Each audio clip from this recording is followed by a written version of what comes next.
The occurrence of the event in the Old Testament, in the Bible, the Cain and Abel story. The Cain and Abel story actually derived from where, brother or sister? Ancient Kemet. And isn't it strange how Cain actually slaughtered, his brother over jealousy? That story derived from Seth, which is Osiris' brother. You get what I'm saying?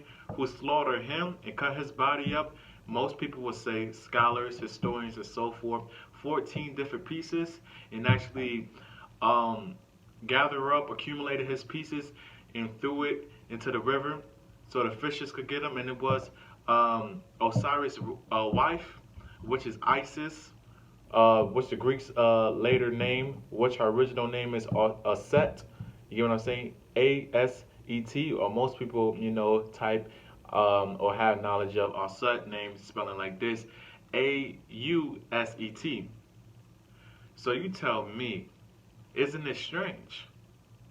So she will go around to various aspects, and when she had knowledge of, as far as with the body parts that have been chopped and split and sliced up, as you can say, and she would gather all of those pieces up and put her husband back together.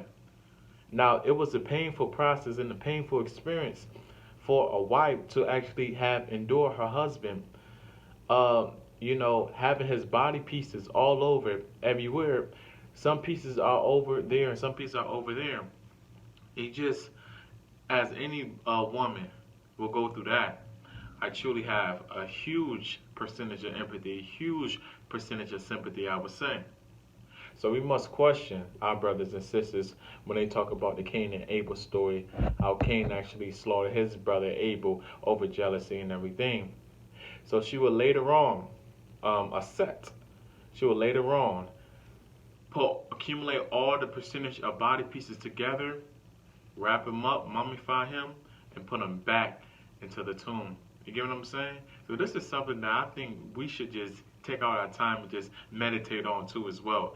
We shouldn't really, just keep going back to the Bible story because the Bible have its interpretations based off the information and knowledge, and also much more of the things in which historians and archaeologists and so forth have accumulated. The Bible, the Holy Quran, and so forth are speaking about us, our ancient ancestors. You get what I'm saying? That was in ancient Kemet and everything. You get what I'm saying? And it's really not strange. You get what I'm saying?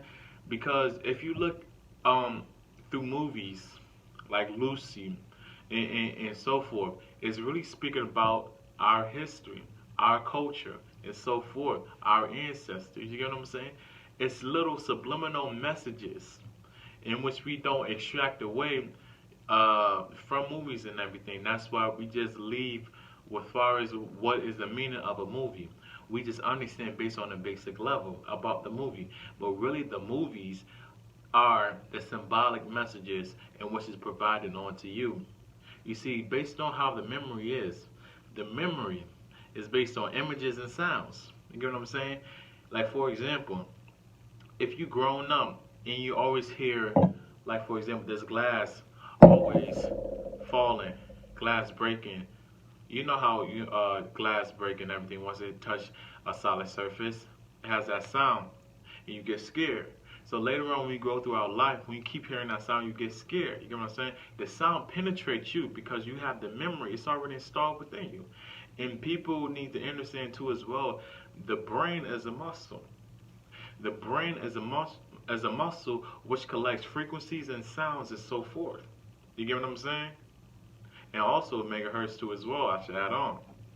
But brothers and sisters, I just had to come on here, really just give you guys the story of Cain and Abel, where it also derived from too as well. You get what I'm saying? And it's like, it's really not ironic. The occurrence of events actually relating to things that actually transpired in ancient Kemet, because it just was a lot more but than kingdoms and empires and dictators and rulers and, gods and goddesses and so forth.